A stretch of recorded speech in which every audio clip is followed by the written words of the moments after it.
নমস্কার সকলকে। পাঠ করছি বনফুলের ছোট গল্প নদী। পীতাম্বর আমার ছেলেবেলার বন্ধু। একই গ্রামে একই পরিবেশে আমাদের বাল্যকাল কেটেছে। আমাদের গ্রামের ঠিক গা ঘেঁষে বইতো তরলা নদী। সেই নদীর ধারে পীতাম্বর আর আমি কত খেলা করেছি। সেই নদীর জলে কত সাঁতার কেটেছি, কত নৌকাও ভাসিয়েছি। সেই নদীর কত ছবি আজও মনে আঁকা আছে। তরলাকে বাদ দিয়ে গ্রামের কথা আমরা কখনোই ভাবতে পারিনি। তরলা যেন আমাদের গ্রামেরই একজন। তার সর্বাঙ্গে কত রূপ, তার মৃদু কলধ্বনিতে কত কথা। তাকে বড় ভালোবাসতাম। আমার বড় কষ্ট হতো গ্রামের লোকেরা যখন তাতে জঞ্জাল ফেলত। গ্রামের সমস্ত জঞ্জাল জড়ো করে ফেলা হতো তরলার জলে, যেন নদী নয় নর্দমা। তরলা হাসি মুখে সেই সব জঞ্জাল বইত। যখন জঞ্জাল ফেলা হতো তখন তাকে একটু বিব্রত ও বিপন্ন মনে হতো, কিন্তু পরদিন দেখতাম তরলা আবার হাসছে। মায়ের কোলে যেমন চিরকাল থাকা যায় না, গ্রামের কোলেও ঠিক তেমনি। গ্রাম ছেড়ে অবশেষে বাহিরে যেতেই হয়। পাঠশালার পড়া শেষ করে আমাকে আর পীতাম্বরকে গ্রাম ছেড়ে বাইরে যেতে হয়েছিল। আমি গেলাম কলকাতায়, আর পীতাম্বর গেল কুচবিহারে। আমি বোর্ডিংয়ে থেকে পড়াশোনা করতে লাগলাম। পীতাম্বরের মামা কুচবিহারে চাকরি করতেন। সে পড়াশোনা করতে লাগলো তার বাড়িতে থেকেই। প্রথম প্রথম কিছুদিন দুজনের মধ্যে পত্রালাপ চলছিল, কিন্তু তাও ক্রমশ থেমে গেল। পীতাম্বরের সঙ্গে ছেলেবেলা থেকে আমার ছাড়াছাড়ি। আমি লেখাপড়া করার জন্য বিদেশেও গিয়েছিলাম। পীতাম্বর কুচবিহারেই তার পড়া শেষ করে কর্মজীবনে প্রবেশ করেছিল। বেশি দূর পড়াশোনা করতে পারেনি সে। ম্যাট্রিকুলেশনের গণ্ডিও পার হতে পারেনি বেচারি। তাই কর্মজীবনে বিশেষ সুবিধা করতে পারেনি।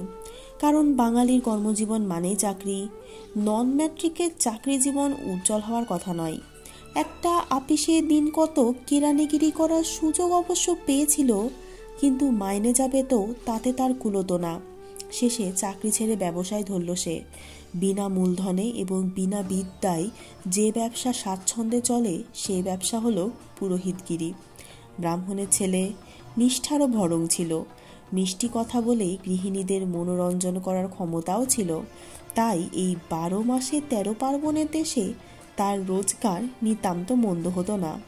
বিবাহ করেছিল, কিন্তু ভগবানের দয়ায় ছেলেপিলে বেশি হয়নি। একটি মাত্র সন্তান হয়েছিল। তার নাম দিয়েছিল আদরিনী। আমি সিভিল সার্ভিস পরীক্ষায় পাশ করে নানা জেলায় ঘুরে বেড়াচ্ছিলাম। কুচবিহারে যখন এলাম তখন পীতাম্বরের সঙ্গে দেখা হলো। প্রথমে তাকে আমি চিনতেই পারিনি। সে যে কুচবিহারে আছে প্রথম প্রথম তো আমার মনেও পড়েনি। আমার সঙ্গে বিধবা এক বোন থাকতো। সে খুব নিষ্ঠাবতী ছিল। যেখানেই যেতাম তার পূজা পার্বণ ব্রত প্রভৃতির জন্য পুরোহিত জোগাড় করতে হতো আমাকেই। কুচবিহারে এসে পুরোহিতের খোঁজ করতেই পীতাম্বরকে পেলাম। আমারই আপিসের একজন ক্লার্ক আমাকে তার বাড়িতে নিয়ে গেল। সত্যি চিনতে পারিনি আমি। যে সুকুমার গৌরবর্ণ বালক আমার সহপাঠী ছিল, তার কোনো চিহ্ন মাত্র ছিল না। পিতুপুরুতের মধ্যে লম্বা রোগা, এক মুখ, কাঁচা পাকা গোবদারি, গায়ে আধ ময়লা নামাবলী, অনামিকায় অষ্টধাতুর আংটি, শরীরের উপরার্ধ সামনের দিকে সামান্য ঝুঁকে পড়েছে। মুখে সশঙ্ক হাসি, চোখে উৎসুক দৃষ্টি, মুখের দুকোণে সাদা সাদা ঘায়ের মতো দাগ। এই চেহারার সঙ্গে আমার বাল্যবন্ধুর কিছু মাত্র মিল পাইনি। বাল্যকালে আমরা পরস্পরকে তুই বলে সম্বোধন করতাম। পিতুপুরুত একটু ইতস্তত করে হাত কচলে আমাকে বললে, আমাকে চিনতে পারছেন স্যার? আমি একটু অবাক হয়ে তার মুখের দিকে চাইলাম। এই লোককে আগে কখনো দেখেছি বলে মনে হলো না। বললাম, না তো, আগে কি কোথাও দেখেছি আপনাকে? সোনাপুর গায়ে আমি আপনার সঙ্গে রাম ঠাকুরের পাঠশালায় একসঙ্গে পড়েছিলাম। আমার নাম পীতাম্বর। আরে, সত্যি বিস্ময়ে অভিভূত হয়ে পড়েছিলাম সেদিন। আদরিনী ক্রমশ আমারই বাড়ির মেয়ে হয়ে গেল। আমি যৌবনে বিপত্নিক হয়েছিলাম। বাড়িতে আমার ওই বিধবা বোন ছাড়া দ্বিতীয় আর কোনো স্ত্রীলোক ছিল না। 2-4 দিন যাওয়া আসা করতে করতেই আদরিনী অবিশেষে সরলার, আমার বোনের, খুব প্রিয় হয়ে পড়ল। সত্যি ভালোবাসার মতো মেয়ে আদরিনী। অমন নম্র মধুর স্বভাব বড় একটা দেখা যায় না। প্রথম বিভাগে ম্যাট্রিকুলেশন পাশ করেছিল। অর্থাভাবে পীতাম্বর তাকে কলেজে পড়াতে পারেনি। আমি বলেছিলাম, আমি ওর পড়বার ভার নিচ্ছি, ওকে কলেজে ভর্তি করে দাও। কিন্তু পীতাম্বর রাজি হলো না। মনে হলো আমার এই প্রস্তাবে তার যেন আত্মসম্মান ক্ষুণ্ণ হয়েছে। দরিদ্রের আত্মসম্মান বড় তীক্ষ্ণ। সে ম্লান হেসে বলল, বেশি পড়িয়ে কি হবে ভাই, শেষ পর্যন্ত তো বিয়েই দিতে হবে, সেই চেষ্টাই করছি। ও ছেলেবেলা থেকে মন দিয়ে শিব পুজো করেছে, ওর ভালোবার জুটবেই, একটা ভালো পাত্রের সন্ধানও পেয়েছি। ভালো পাত্রের বাবা ও পিসেমশাই এলেন আদরিনীকে দেখতে। তাদের আসা যাওয়ার খরচ পীতাম্বরকেই বহন করতে হলো। যদিও তারা দুজনেই কেরানি শ্রেণীর লোক, কিন্তু তাদের হাবভাব কথাবার্তা দেখে মনে হলো তারা যেন আমির ওমরা। সাধ্যাতীত খরচ করে পীতাম্বর তাদের খাওয়া দাওয়ার ব্যবস্থা করেছিল। তারা আদরিনীর আপদ মস্তক নানাভাবে নিরীক্ষণ করে দেখলেন, তারপর মত প্রকাশ করলেন, মেয়ে কালো, আমরা গৌরবর্ণ পাত্রী খুঁজছি, এ পাত্রী চলবে না। আদরিনীর রং উজ্জ্বল গৌরবর্ণ নয়, সে শ্যামাঙ্গিনী, কিন্তু ওর মতো শ্রীমতী বড় একটা চোখে পড়ে না। পীতাম্বর হতাশ হলো, কিন্তু আবার পাত্র খুঁজতে লাগলো। দ্বিতীয়বার যে পাত্রটি, তাকে সুপাত্র বলা চলে না, আয়ে পাশ করে বাড়িতে বসে আছে। এরা আদরিনীকে পছন্দ করলো বটে, কিন্তু যে পরিমাণ পণ দাবি করলো পীতাম্বরটা দিতে পারল না। পীতাম্বর অতি কষ্টে মেয়ের জন্য 5,000 টাকা জমিয়েছিল এক ইন্স্যুরেন্স কোম্পানিতে। এ পাত্র নগদই চাইল 5,000, তাছাড়া অলংকার, বরাভন ও 20 জন বরযাত্রীর যাওয়া আসার ভাড়া। সুতরাং এটাও ফসকে গেল। এরপরও ক্রমাগতই ফসকে যেতেই লাগলো। অধিকাংশ লোকেরই মেয়ে পছন্দ হলো না। অনেকের পণের দাবি পীতাম্বরের পক্ষে সাধ্যাতীত হলো। অনেক জায়গায় কুষ্ঠি মিলল না। এই শেষোক্ত পর্যায়ে আমার মনে পড়ল, আমার এক বন্ধু সুধীরের ছেলে পড়ে, আমারই সহপাঠী ছিল, একসঙ্গে প্রেসিডেন্টি কলেজে পড়েছিলাম। তার ছেলে দীপঙ্কর সত্যি ভালো ছেলে। খবর পেলাম এমএ পরীক্ষায় বেশ ভালোভাবে উত্তীর্ণ হয়েছে।